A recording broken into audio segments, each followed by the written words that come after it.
ang gagawin ninyong output is isa lang. Pag kayo po ay plain teacher, teacher 1 to 6 ay classroom-based po ang gagawin ninyo. Pag kayo po ay master teacher 1 to 5, ang gagawin ninyo is action research. Pag kayo po ay department head or principal or non-teacher,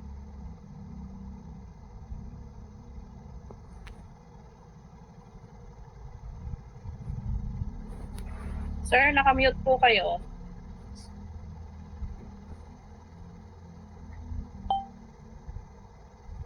Wala pong audio. Dr. Ferrer, excuse me po. Wala po kayong audio, sir.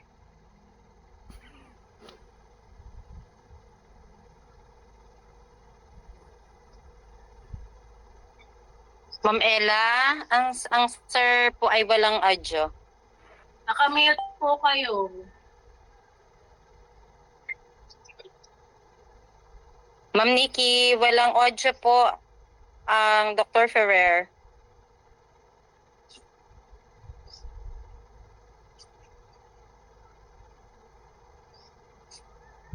Ma'am Nikki, wala pong audio ang Dr. Ferrer. Ma'am Ella.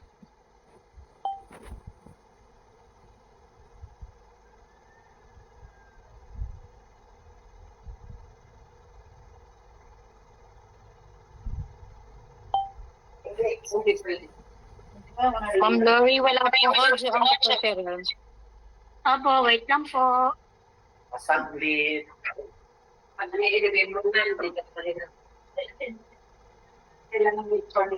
Oh, kasi hindi friendly.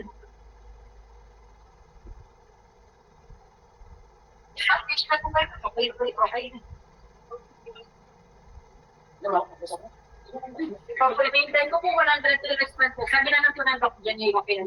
Ma'am Nikki, ang gamit pong account na kapag po yung opening inyo, naririnig siya. Okay na po, Doc. Malinaw na po. Okay, clear na ba ako? Clear? Opo, Doc. Okay na po. Rinig Good na po. afternoon again. Uulitin ko po, fellow teachers, ang gagawing output pag kayo po ay ang output nyo. Pag Master Teacher 1 to Master Teacher 5 ay action research. Pag Department Head, Principal, or non-teaching kayo, ang inyong gagawin na output ay basic research. Okay? Bawat participants, according to the level of your position, isa lang pong output ang gagawin ninyo doon sa team play. Ulitin ko, T1 to T7 is classroom-based. Master Teacher 1 to Master Teacher 5 is action research. Principal, department heads, and non-teaching, basic research po tayo.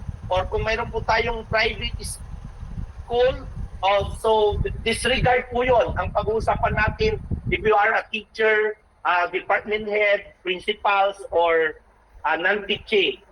So I would like today, this afternoon, i-share ko po sa inyo yung basic research agenda na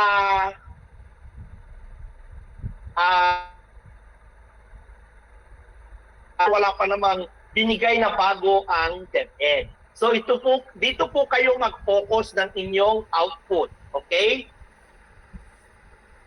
So ito po yung DepEd Order number 39 series of 2016. Ito po ay the basic research agenda ng Department of Education.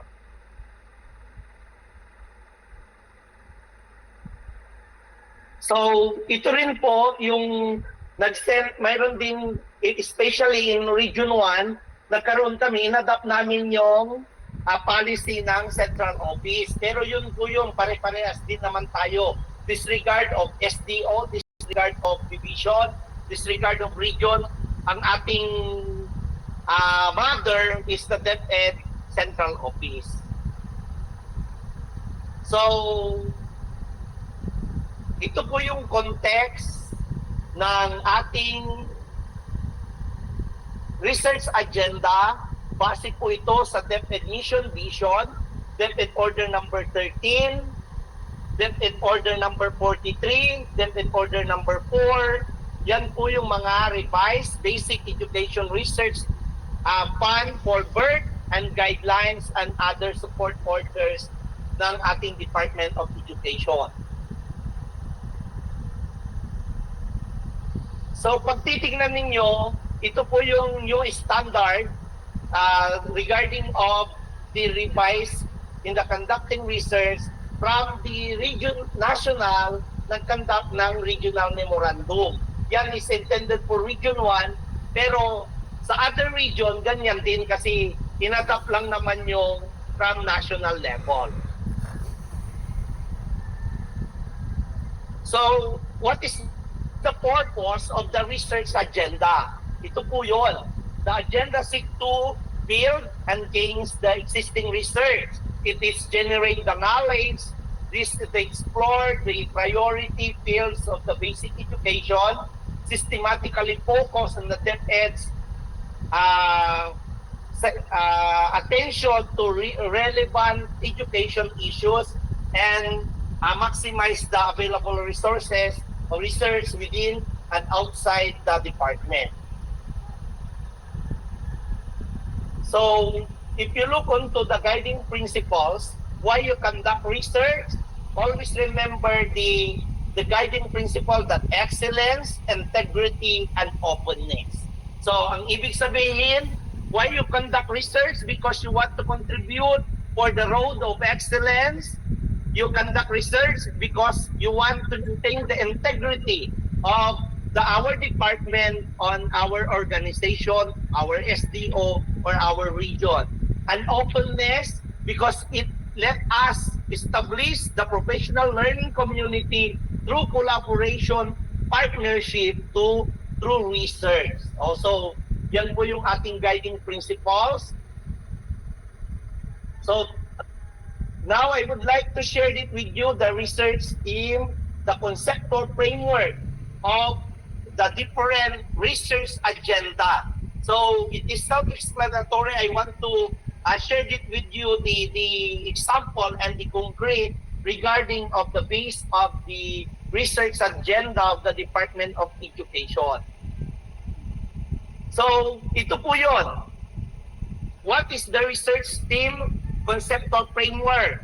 From the vision, mission, the target outcomes, the quality, the governance, the access, the teachers, the student, or the learners, the community, stakeholders, from the teaching learning, child protection, human development, governance, DRM, and gender and development. So I will give you an example from the different research team. Okay?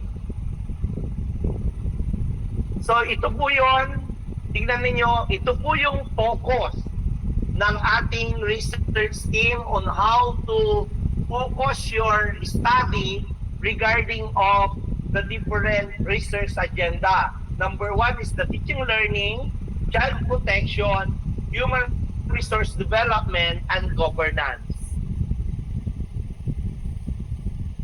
So, ito po yung focus. Pag sinabi natin teaching and learning, ano po yung kanyang components? Nandyan po ang instruction, assessment, and learning outcomes. So, ano yung focus ng teaching and learning regarding of instruction, assessment, and learning outcomes? Ito po yung mga sample. So, doon po sa instruction, pag titignan ninyo, nandyan po yung enhancing the teaching learning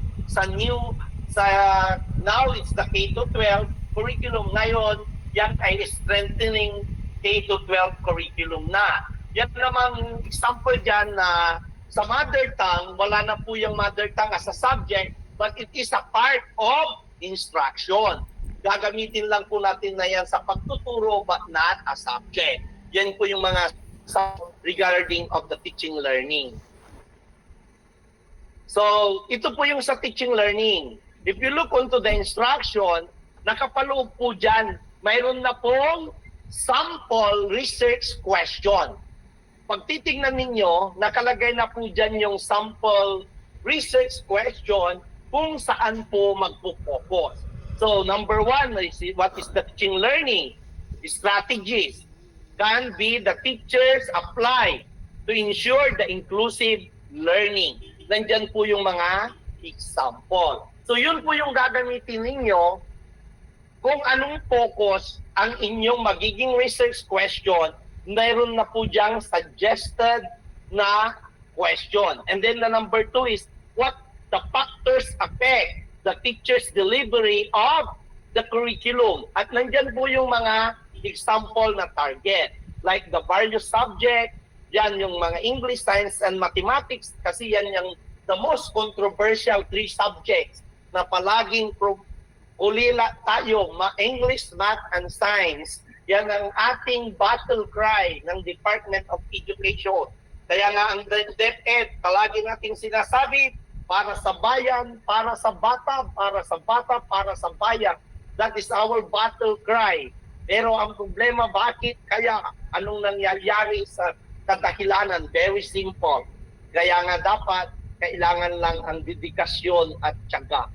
Also, yan, yung mga spiral progression, nandyan yung class size, yan yung mga, it is self-explanatory na yan yung mga focus on the different research question na sample.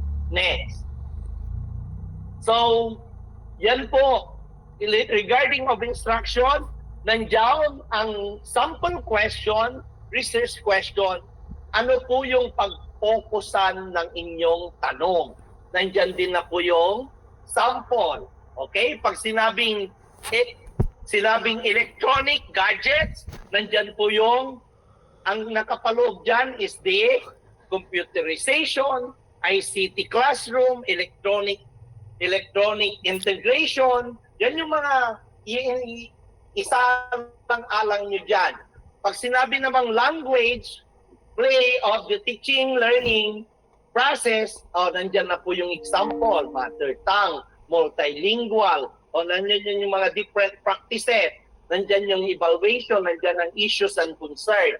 So, yan po yung mga i-consider nyo when you craft your research question and your corresponding factor to be considered to address your research question. Okay, nandyan po yung sample. Next. Pag teaching learning naman is assessment. Ano naman yung magiging focus ninyo in details of the implementation of the K-12 assessment framework? Nandyan po yung framework niya. Sample po dyan na masasabi ninyo regarding of the framework, yan, yung learning outcomes, nandyan po yung understanding the drives of achievement of the learning outcomes. So, yan, makikita mo, ano ba yung bawat subject area, alin yung list mastered, kaya nga may MPS kayo na ginagawa regarding of the different learning areas, makikita nyo kung ano yung achievement ng bawat learning outcomes. So, regarding of the teaching learning process sa learning outcomes, nandyan po yung sample research question na binigay ng DepEd.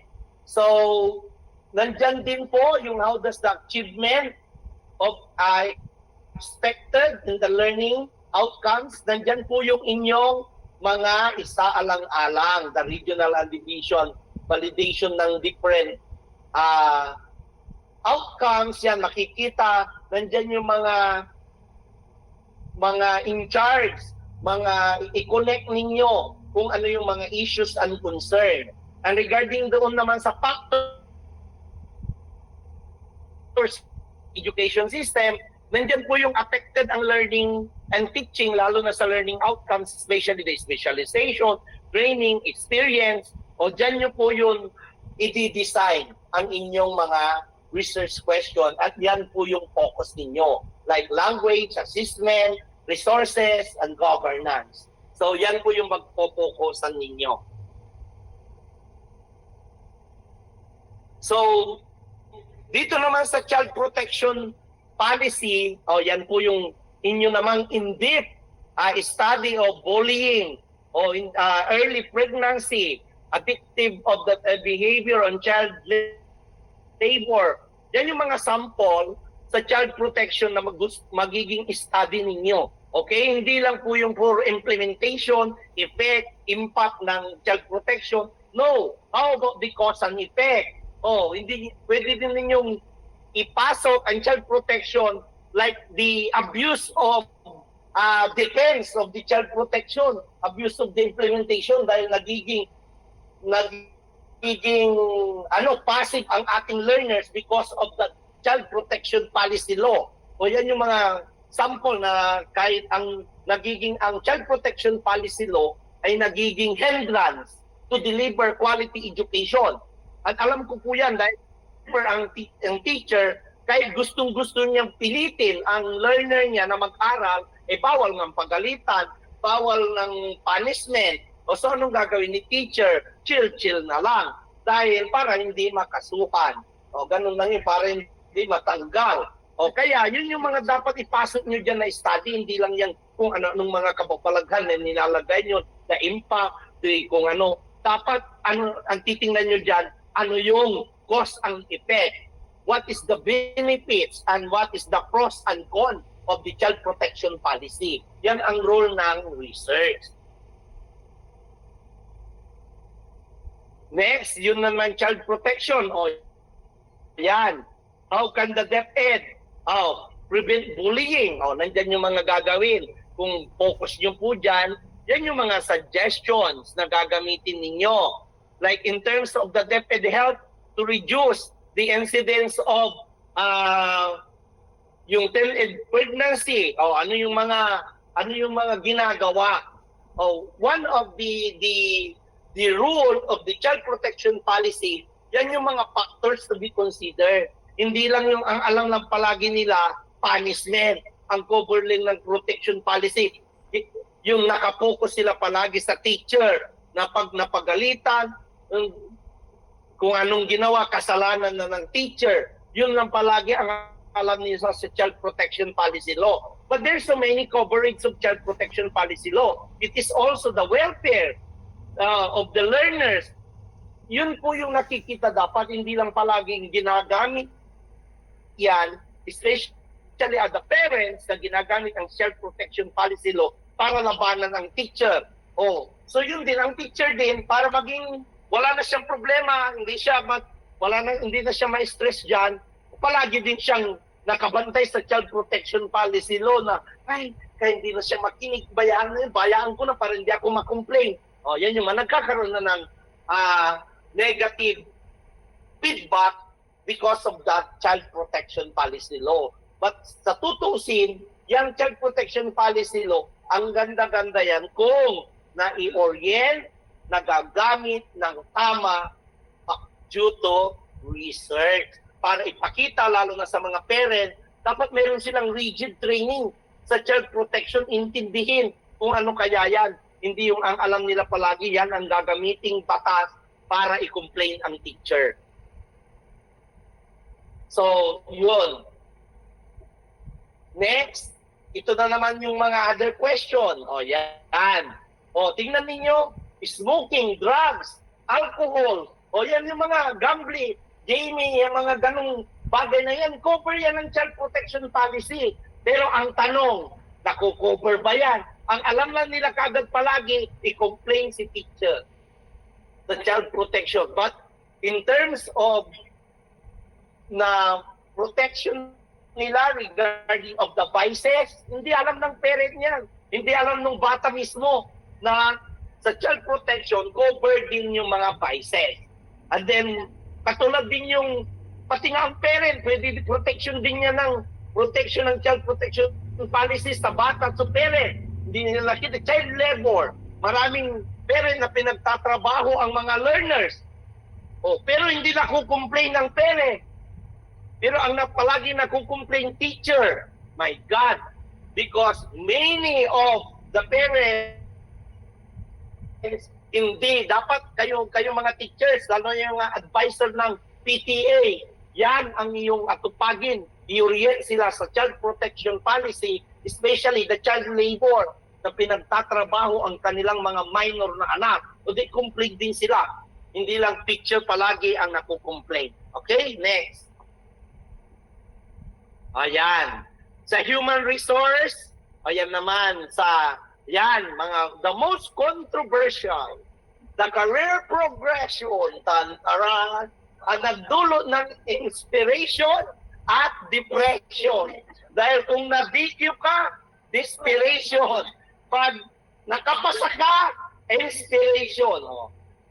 Ano nyo kasi yan? Sa teaching qualification and hiring,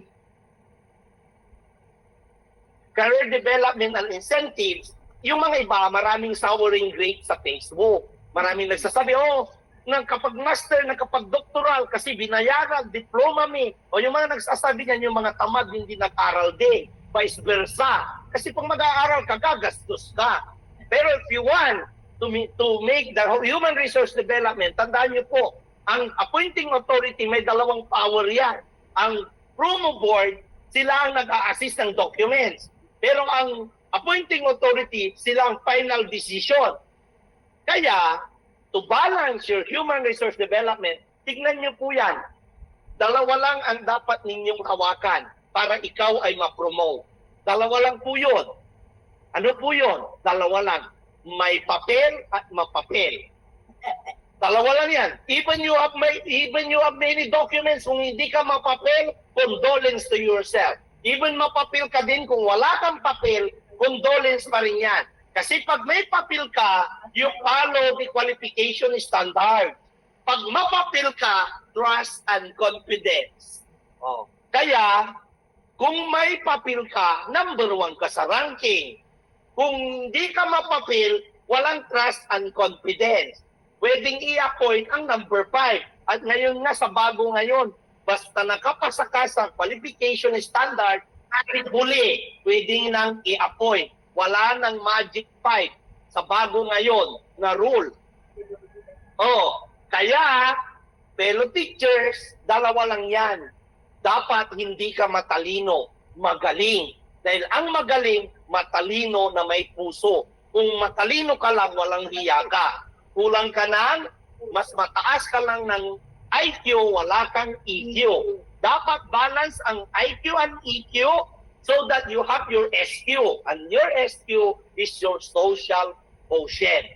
The joker of the IQ and EQ. Kasi pag mataas ang IQ mo, ikaw yung taong walang iya.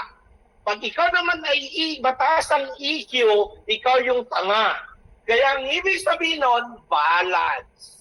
Hindi pwedeng lumagpas ang EQ at IQ. Balance. Kaya tandaan ninyo, para ma-promote, mapapel at may papel. Okay, next. So, okay. Yan po, mga teacher qualification and standard, hindi ko na po yun i-discuss kasi ito pang mga HR ng teaching, yan yung mga requirements, self-explanatory po yan pag sa teacher qualification, mga EO, ang mga magkakandak po yan, mga nasa admin. Okay, next. Yan yung mga under ng teacher qualification hiring, o yan po yung mga example na binigay dyan, okay, na mga coverage niya, inclusive education, IP, special education, o yan, mga Muslim education, alternative education, alternative delivery modes, yun yung mga special programs na yan under human resource na kailangan din i-study yan kasi you cannot give the things you don't have and you cannot teach the thing you don't know. Kaya nga ang teacher is dangerous kasi doktor din yan. Mabuti nga ang doktor mayroon siyang instrument na gagamitin kung may sakit ka sa internal organs, kailangan ng MRI, alam na niya ang i-recommend niyang gamot. Pero pag teacher at ang estudyante mo tanga, walang instrument na makikita mo kaagad. It's a long process. Kaya, ang ibig sabihin niyan, pinakamahirap ang buhay ng teacher kaysa doktor. Kaya kayong mga teachers, relax. Ang pinakamahal armas nyo para you should love and maintain and stay being a teacher, you transform yourself to become likable and lovable. Yun lang. Basta mapagmahal kang guro, okay na yan. Pasok. Next. O, yan yung mga teacher qualification and hiring. Sample po yan, mga yan. Hopefully yan, human resource, hindi gaanong related sa inyo kasi pang non-teaching yan. Maliban lang kung mayroon tayong participants na non-teaching, ito po yung focus nyo. Okay? Next. Career development. Ito na po yun. Noon, hindi ninyo binibigyan ng pagkakataon ng sarili nyo. Inuuna nyo, hindi na ako magmamasteral, hindi na ako magdodoktoral para sa anak ko na. Pero ngayon, naiiwan kayo. Lalo na pag you are aiming for master teacher. Dahil ang master teacher and principal, you should be a masteral degree. Okay, pag hindi ka masteral degree, condolence to yourself. Hanggang teacher 7 ka na lang. Okay, pero kung master teacher 1, gusto mo mag-master teacher 5, you should enroll in the doctoral. Dahil pag masteral degree ka lang, 0 ka pa rin sa education because you only pass the basic requirements. Okay, kaya kayo, please invest so that you have your ROI. Gusto nyong ma-promote yung mga iba, souring grade. Mabuti na yung iba, nag-aral na mas mabilis. Ayun, mga nagsasabi na yun, hindi nag-aral. Kasalanan na nila yun, bakit hindi sila mag-aral? So, ang ibig sabihin nun, bakit na-promote yung ang bata-bata pa, ako na matanda na, hindi ka kasi nag-aral. Tapos sisisihin mo yung iba. So, ang ibig sabihin, prepare yourself. If you want a highest salary, you invest. Ganun lang yun. In order that you have your ROI, return of investment. Okay? Next. Yan, human resource and development pa rin yan. Yan yung mga example po dyan. Okay? Don't worry, ito pong slide, ipapashare ko po sa inyo para mayroon kayong mga references na gagamitin. Okay? Next. Incentive. Ito namang incentive. Kasama po ito sa career progression. Mayroon po kayong mga awards. Importante yan yung mga. Pero alam niyo, tandaan niyo po, ang magiging magaling na guro wala sa dokumento, nasa puso. Maraming outstanding nasa papel lang. Dapat pag outstanding ka, what is the basis? Based on research, you build a living legacy. You build a person better than you. You are outstanding teacher. Pero after 5 years, after 10 years, lahat ng estudyante mo nagtitinda ng tinapa, indicator yan na hindi ka nagturo.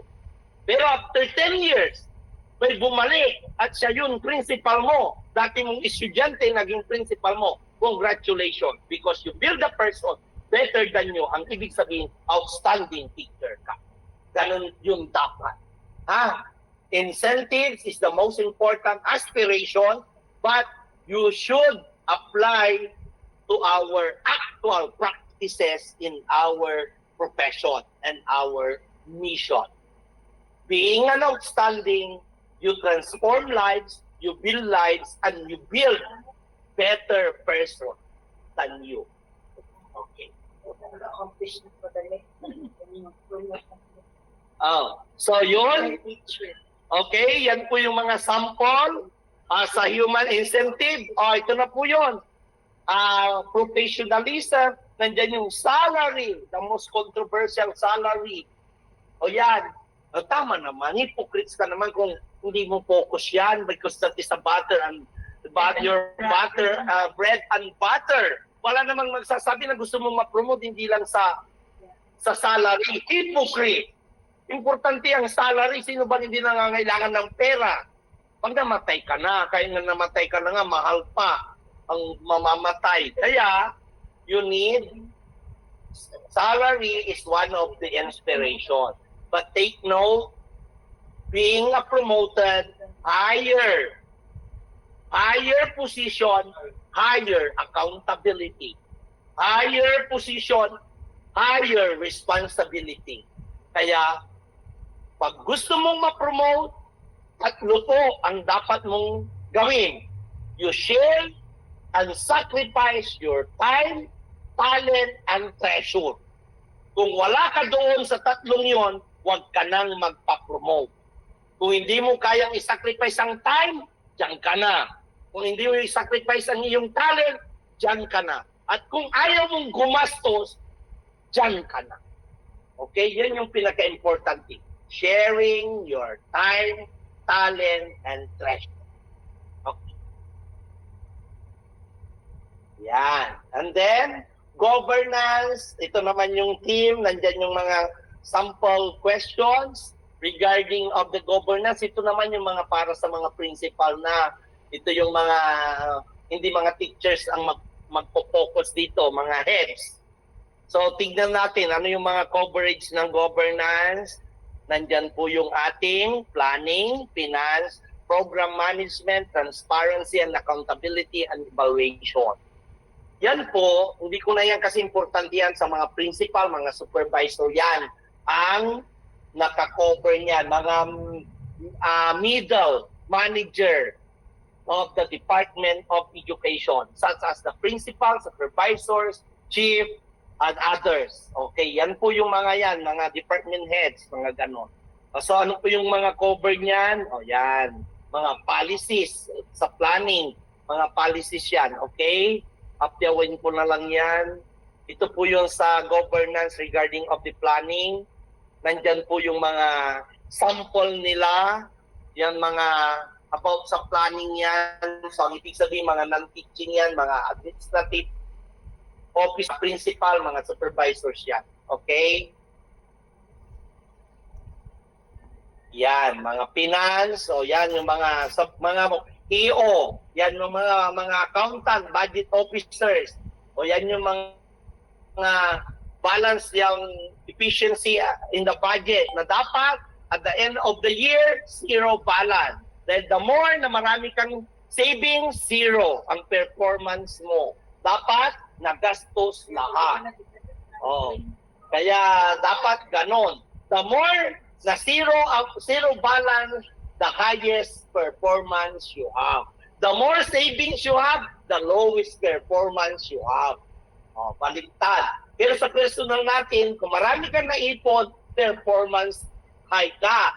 Kung marami kang nagastos, very low. Pero you should enjoy. Kasi ang pera, sometimes you are illiterate. Kasi hindi mo nababasa ang nakasulat sa pera. Ang nakasulat sa pera, ang salaping ito ay pambayad sa pagkakautang. Kaya ang ibig sabihin, hindi niya sinabing pantago. Kaya tayo din, illiterate tayo. Kasi minsan, di natin nababasa yung nakalagay sa pera. Okay? Next. Yan, sa finance, yan mga principal na yan, di ko na yan iisa-isahin, sample lang yan. Okay, governance na yan kasi, program management, mga supervisors yan, may mga programs and projects, nandyan yung sample.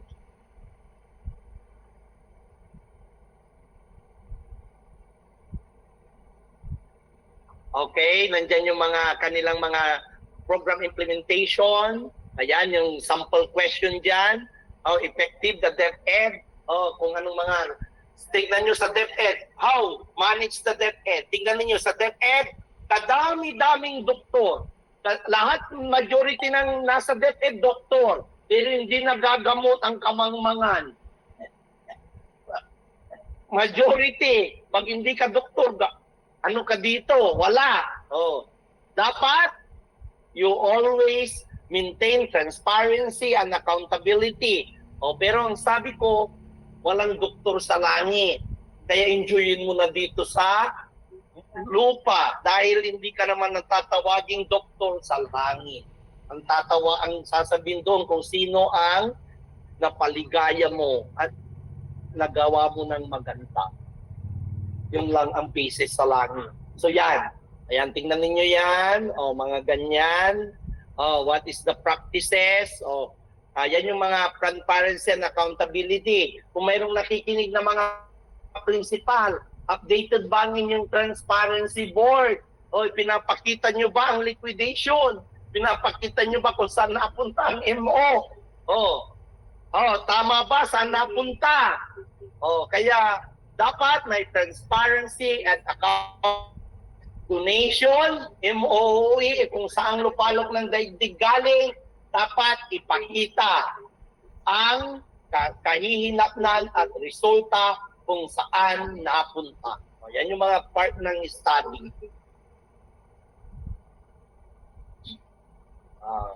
Yan, evaluation. Yan naman sa mga ano yan, sa mga supervisors yan, mga principal. Okay? Yan, mga titingnan ninyo. Ano yan sa evaluation? Yan, yung mga evaluation sa RA 9155, private school, sa senior high school, ano pa yung mga kababalaghan, o ang dami-daming kababalaghan na sa senior high, pinaalis, pinababawasan, ano na kaya, tayong sa educational system, nagkakaroon na tayo ng Gulf country. Kasi una, BEC, RBEC, ngayon K-12, BEC, EBEC ngayon.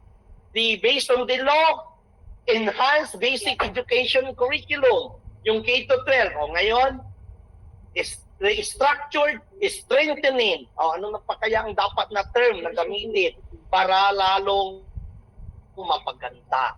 Okay? But yan, because of evaluation. Okay?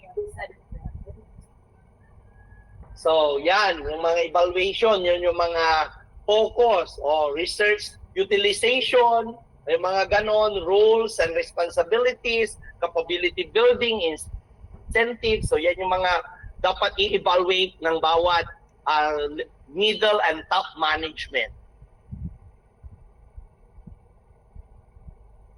Okay, so thank you for listening, mga minamahal kong guro. Hopefully, mayroon kayong natutunan kahit kaunti. Marami kayong, I would like to thank you so much for sharing your time. Thank you for your participation and good afternoon.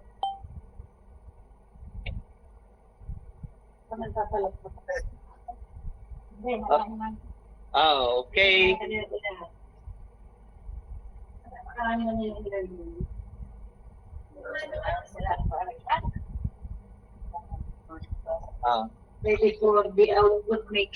Okay, so ngayon, I officially declare to continue to do your output, and tomorrow you submit to our provided Google Drive for the outputs. I will repeat again, for teacher 1 to teacher 7, classroom base. For master teacher, action research. For department head, principal, supervisor, and non-teaching, basic research po ang inyong output. Okay? Thank you so much. And okay. Ano pa po? Malinaw na po sa atin.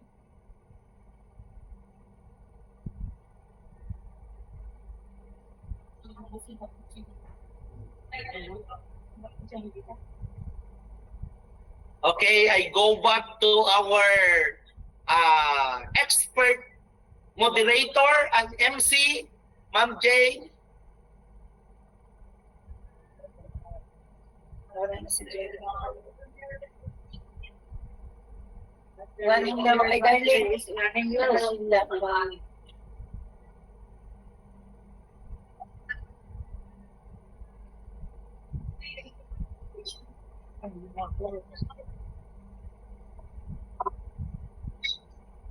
kasi doon.